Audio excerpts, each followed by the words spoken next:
Hoy traemos un tema titulado El Dios que nos enseñaron.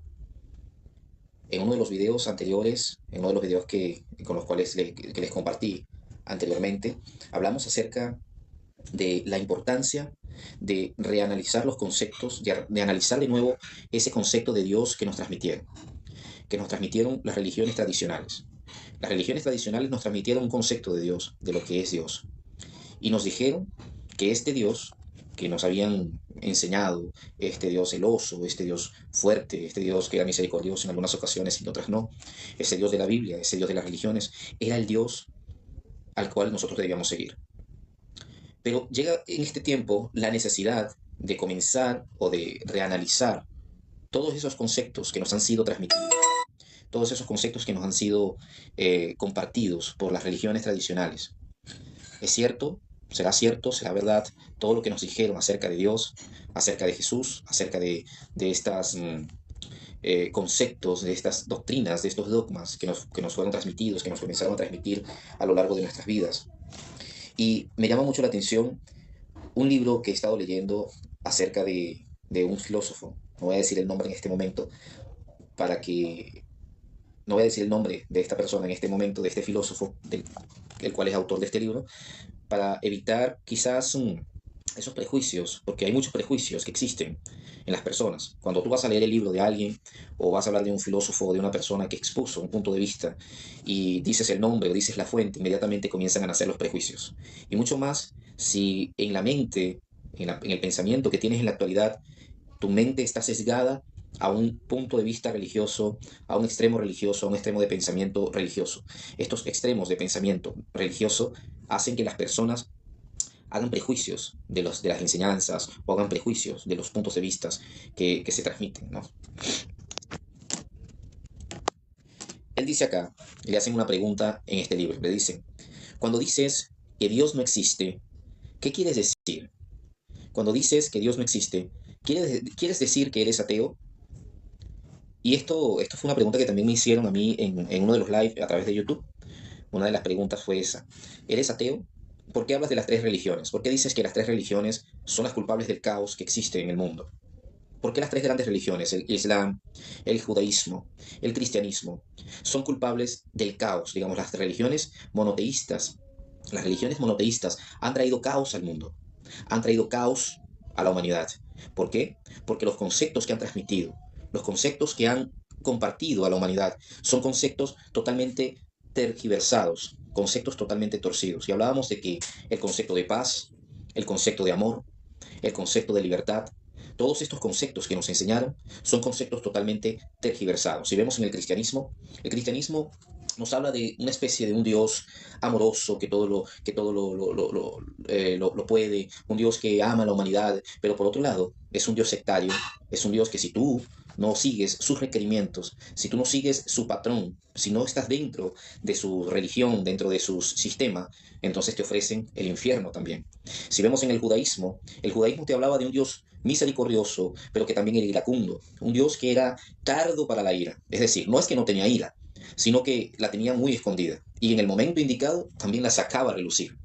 El Islam habla acerca de un Dios también muy misericordioso, un Dios totalmente bondadoso, misericordioso, pero luego nos damos cuenta que luego los sucesores y los que enseñan esta religión a lo largo de sus enseñanzas han enseñado que estas personas como excusa todas estas enseñanzas también para traer mal, para llevar al mundo a un caos. Entonces tenemos las tres grandes religiones. El cristianismo tuvo sus cruzadas, donde asesinaban a través de la cruz y de la espada, el que no se convirtiera a esta religión, en el nombre de Jesús masacraron y mataron a miles de personas.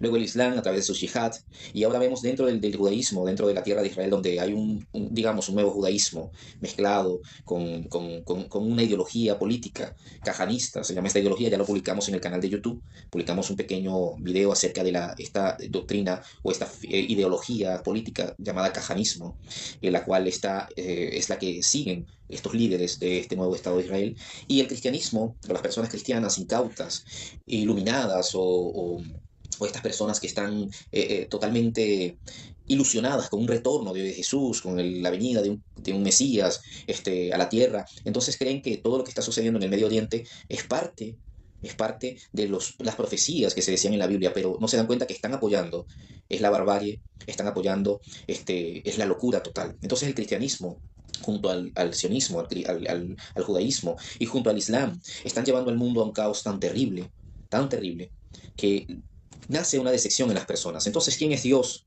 Si decimos que el Dios de los judíos, de los musulmanes, el Dios de los judíos, el Dios de los musulmanes, el Dios de los cristianos es el mismo Dios. Si decimos que el Dios de los judíos, de los musulmanes y de los cristianos es el mismo Dios, entonces, ¿quién es Dios en sí? Porque mientras el judío mata al islam, al musulmán, entonces reza a Dios y le pide que le ayude a cumplir con sus objetivos. Y mientras el musulmán pelea su guerra contra el judío, también le reza a Dios. Y el cristiano también reza. Algunos rezan para que Dios ayude a los musulmanes, a los gazatíes, otros rezan para que Dios ayude a los israelíes. Entonces, ¿quién es Dios? ¿A quién escucha a Dios? Porque tenemos tres grandes religiones que están enseñando acerca de un Dios, que están enseñando acerca de un Dios, que están enseñando acerca de un creador y están rezándole a este creador, pero están rezándole para cumplir con objetivos que no provienen de la paz, que no provienen del alma, sino provienen del orgullo, del ego. Todas estas guerras, que son las profecías, se han transformado, como lo dijimos en otro video, las profecías se han transformado en una excusa, en la excusa perfecta para sembrar odio, para sembrar rencor, para sembrar guerras, para sembrar hambre, para sembrar dolor en el mundo. Y esto lo ha llevado a cabo el cristianismo, lo ha llevado a cabo las religiones y todos estos líderes que en cierta parte sufren de algún tipo de esquizofrenia, de algún tipo de enfermedad mental que los lleva a enseñarle a las personas todas estas falsedades y a dominarlos, sugestionarlos mentalmente para que crean estas falsedades y realmente lo que están haciendo es alejándolos de la verdadera experiencia espiritual. Porque Dios no es algo que se pueda conocer con la razón. Dios no es algo que podamos conocer con nuestro intelecto natural, sino que Dios es una experiencia. Dios no es algo que podamos ver, que podamos tocar. Dios es una experiencia personal, es una experiencia que se siente en lo más profundo de nuestras almas. Dios es una experiencia. Dios no es lo que nos han mostrado. Por eso hoy titulé esto, El Dios que nos enseñaron. El Dios del cual nos hablaron y nos dijeron que era ese Dios verdadero. Tenemos que llegar a esta etapa de la humanidad donde debemos reevaluar estos conceptos y decir, ¿será verdad que este Dios que me enseñaron es el verdadero? ¿Será que este Dios que nos mostraron a nosotros en Occidente como ese creador que quería que le obedeciéramos sin condiciones es el verdadero Dios? Y esto nos lleva a una pregunta. Entonces, ¿quién es Dios? Si las tres religiones monoteístas nos están hablando de este Dios, ¿quién es Dios?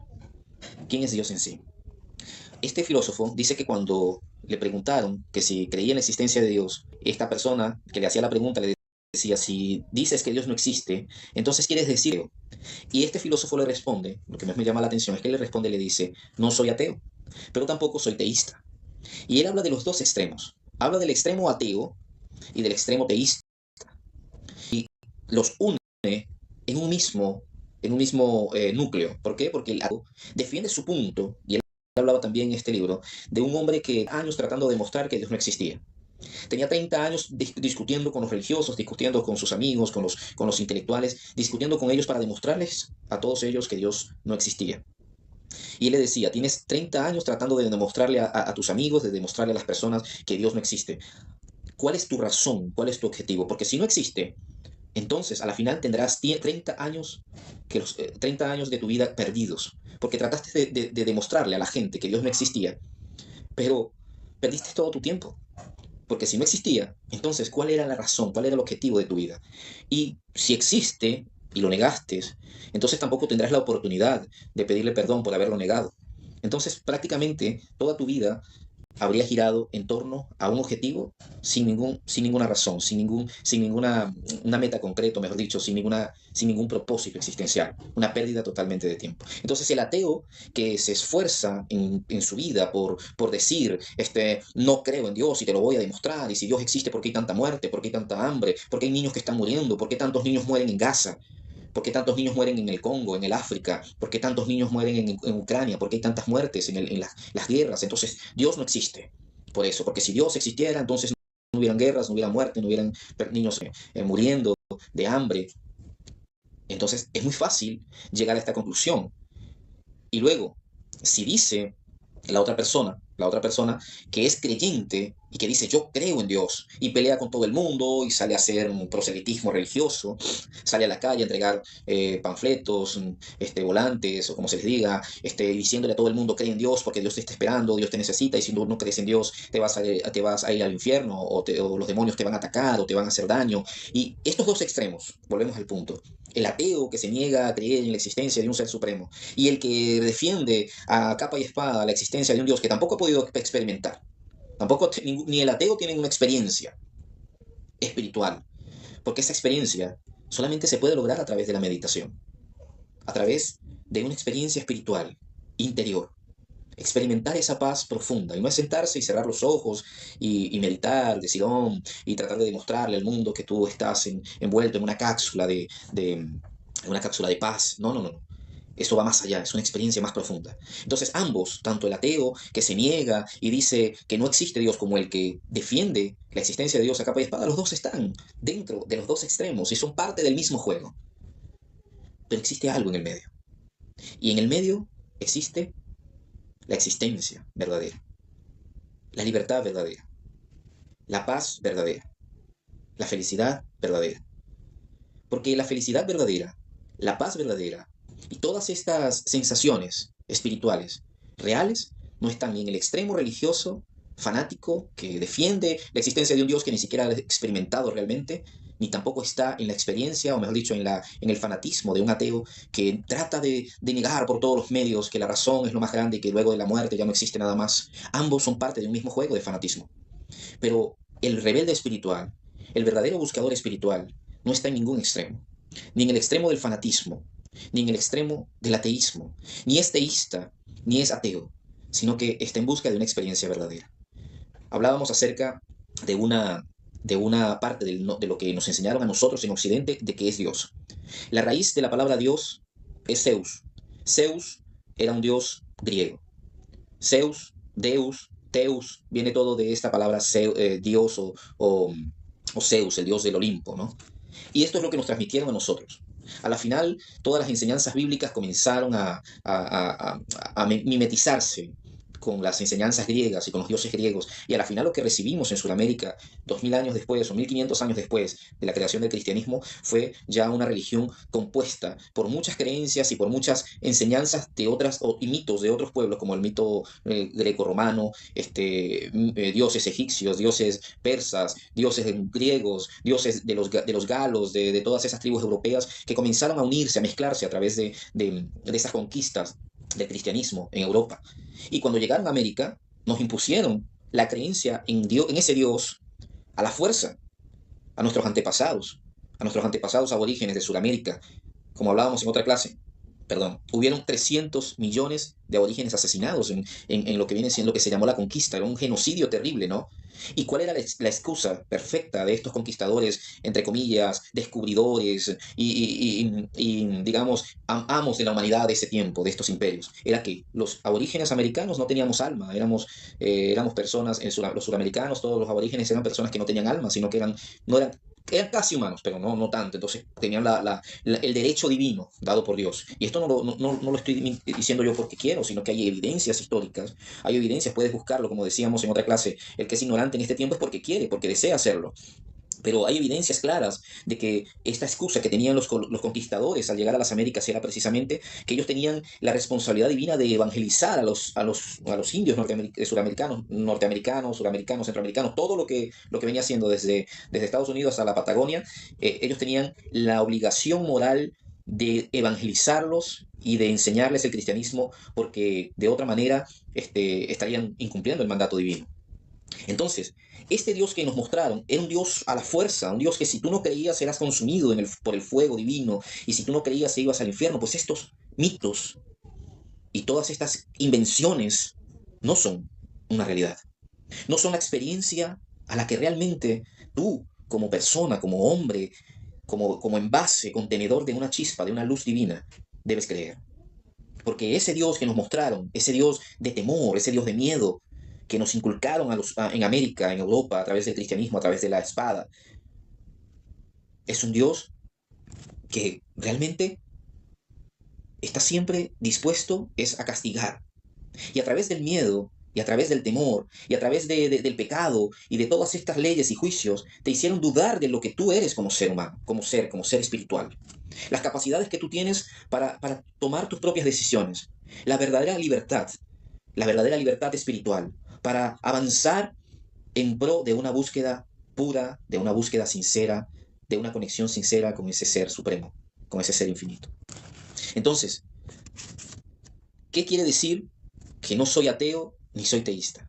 Primero y principal, no puedo creer en un Dios que han enseñado estas religiones tradicionales, porque estas religiones tradicionales han enseñado un Dios muerto, un Dios que se ofende, que se retracta, que es celoso, que carece de empatía por la humanidad, que carece realmente de misericordia y que es un Dios cambiante y fluctuante. Algo que cambia, algo que no es permanente, algo que va de lo blanco a lo negro y de lo negro a lo blanco y que va cambiando y fluctuando constantemente, no es Dios. Recuerdo las palabras en este momento de Lao Tse en el Tao Te Ching. El Tao Te Ching, él dice, el Tao que puede ser nombrado no es el verdadero Tao. El Tao que puede ser descrito no es el verdadero Tao. Entonces, cuando hablamos acerca de esto, de que el Dios que puede ser nombrado no es el verdadero Dios, el Dios que puede ser conceptualizado no es el verdadero Dios, porque Dios no puede ser conceptualizado por nadie, no puede ser conceptualizado, no hay una manera de darle un concepto, de darle un nombre a esa fuente suprema. Las religiones le han dado diferentes nombres a Dios.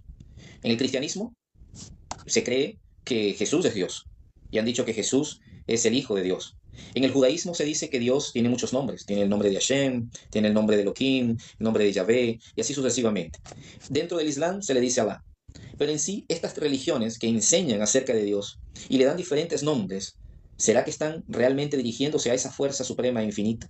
A ese Dios que realmente es una experiencia, a ese Dios que realmente quiere conectarse contigo como ser espiritual. ¿O qué nombres son estos? Son atributos que se le dan, pero son sustantivos.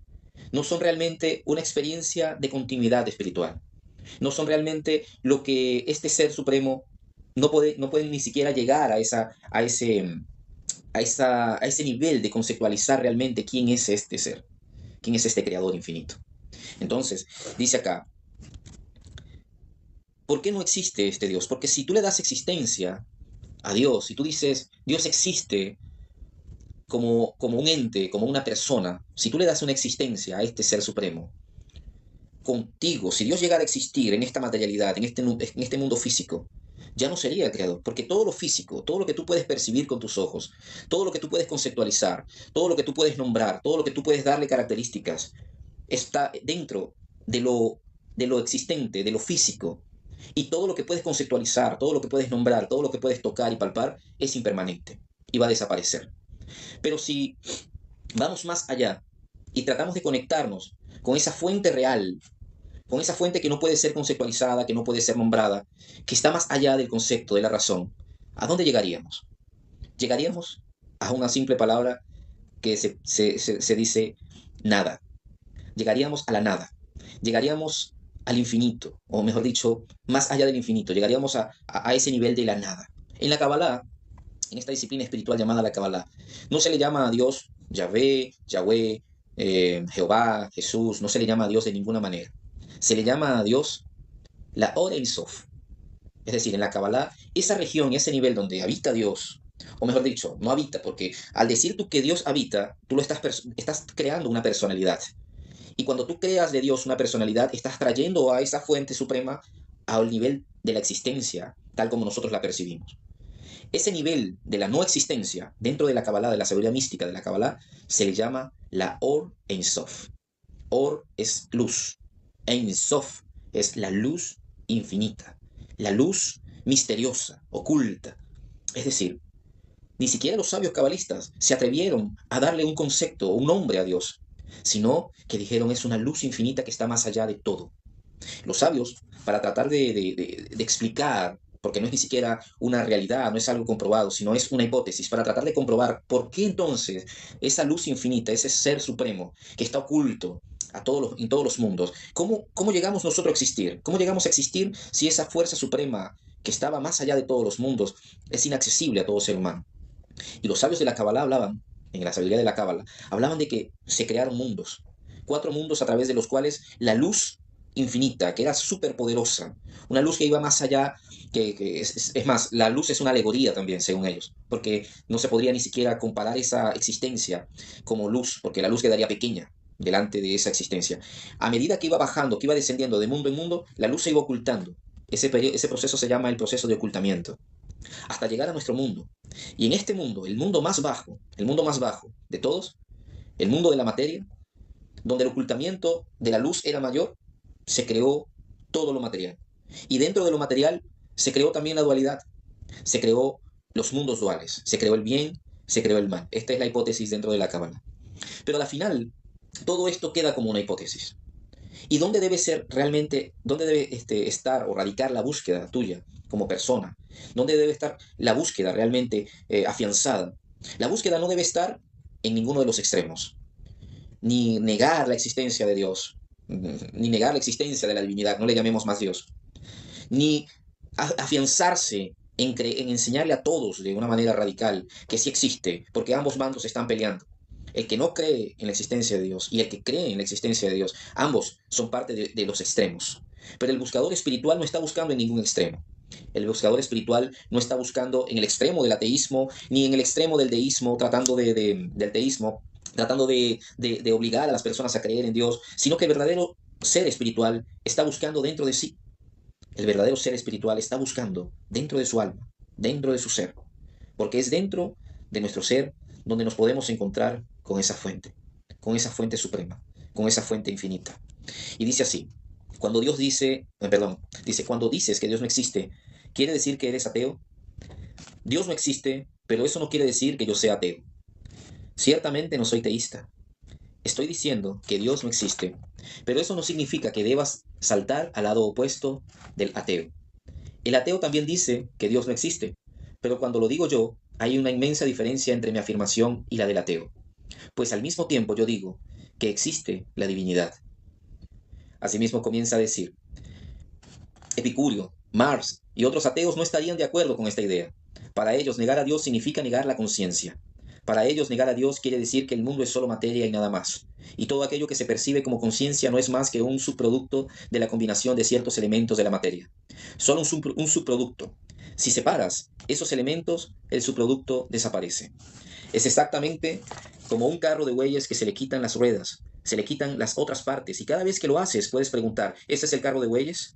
Si se le quitan las ruedas, la respuesta tiene que ser, no, no lo es. Ninguna de las partes es la totalidad. Puede quitarse cada parte, una a una, hasta que se haya eliminado la totalidad. Y ninguna de las partes sola es el carro de bueyes. Al final te pueden preguntar, ¿y ahora dónde está el carro de bueyes? Pues no lo hemos eliminado. En ningún momento has dicho que se haya eliminado el carro de bueyes. El carro de bueyes no era más que una combinación. No tenía existencia propia, era un subproducto. Eso es lo que quiere decir Marx cuando dice que la conciencia es un epifenómeno. Elimina el cuerpo, elimina el cerebro, elimina todo aquello que constituye al ser humano y no encontrarás nada parecido a la conciencia. Y no es que quede la conciencia una vez que hayas eliminado todo. No era sino una combinación. Has desmontado la combinación. Esto es lo que dicen ellos. Entonces, cuando digo que Dios no existe, no es que esté de acuerdo con Marx o con Epicuro. Ciertamente, no estoy de acuerdo ni con Jesús, ni con Krishna, ni con Moisés, con Mahoma, cuando dicen que Dios existe. Pues todos ellos perciben a Dios como una persona. Y volvemos a lo que estábamos hablando. Percibir a Dios como una persona limita a Dios y trae a Dios al nivel de lo físico. Y por eso todas las religiones piensan que Dios existe y que habita en una región, en una casa, en un templo, en un lugar en el cielo, en un lugar mitológico, en un trono divino.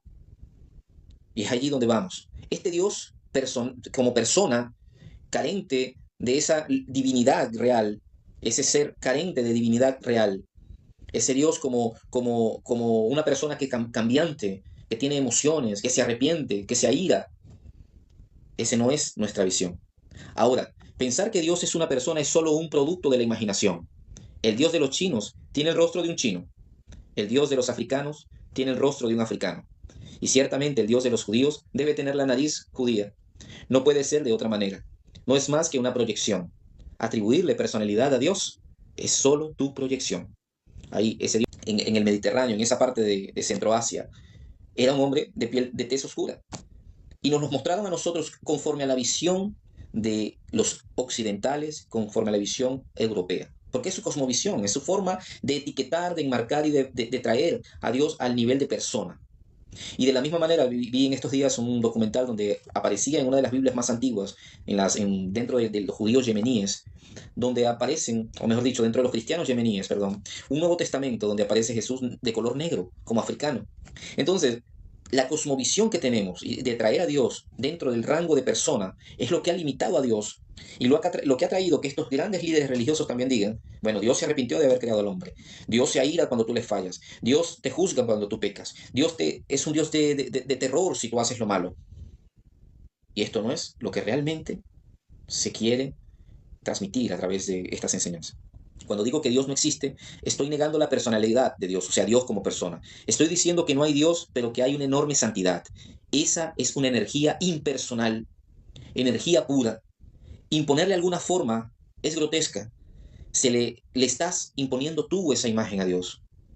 Es un Dios que es algo totalmente impersonal. Si te das cuenta, ¿qué diferencia hay entre las religiones monoteístas y esa experiencia impersonal? De eso, de que Dios va más allá de lo que tú puedes comprender como humano, como persona. Y es que todas las religiones dicen que Dios me escucha, y Dios me oye, y Dios es mío, es mi Dios y está para mí. El judío cree que ese Dios es solo de ellos. El cristiano cree que ese Dios es solo del cristiano. El musulmán cree que ese Dios es solo de los musulmanes. Pero no es así. Esa fuerza suprema e infinita no puede tener un bando. No existen bandos para ese creador. Cuando le colocamos bandos al creador ya deja de ser el creador infinito. Cuando colocamos un bando, cuando le damos un bando a Dios y decimos, ah, no, ese es el bando de Dios, este pueblo es el pueblo de Dios, este pueblo es el pueblo escogido de Dios, ya le estamos dando un bando a Dios. Cuando le decimos que Dios tiene un bando, estamos trayendo a Dios al nivel de persona. Y esto es lo que han hecho estos líderes religiosos. Han dicho, Dios piensa así, Dios quiere así, Dios permite esto, por eso Dios es Dios el que permite la guerra, Dios permite que hayan estos asesinatos, que hayan todas estas crisis, estas guerras, porque Dios es una persona. Pero en el nivel impersonal de este ser divino, no de los dioses que nos enseñaron, que nos transmitieron las religiones tradicionales, sino en el verdadero nivel de esa fuerza infinita, suprema que sustenta el universo, no existe personalidad. Porque si existe personalidad, existe en el nivel de nuestra materia, de nuestra razón. Ese Dios sería un Dios que estaría dentro de los límites de nuestra razón. Entonces este Dios no está en los límites de nuestra razón, sino que este Dios excede todo esto. Y no está de acuerdo ni con el extremo religioso, ni con el extremo racional, sino que está realmente en un nivel intermedio, donde solamente los iluminados, los elegidos, los que realmente buscan esa conexión interior verdadera, pueden acceder. Así que bueno, gracias. Gracias a quienes nos acompañaron, a quienes se agregaron. Leonarda, bienvenida. Gracias por escuchar. Espero que te haya sido de bendición. Gracias por acompañar. Hoy traemos un tema titulado El Dios que nos enseñaron. En uno de los videos anteriores, en uno de los videos con los cuales que les compartí anteriormente, hablamos acerca de la importancia de reanalizar los conceptos, de analizar de nuevo ese concepto de Dios que nos transmitieron las religiones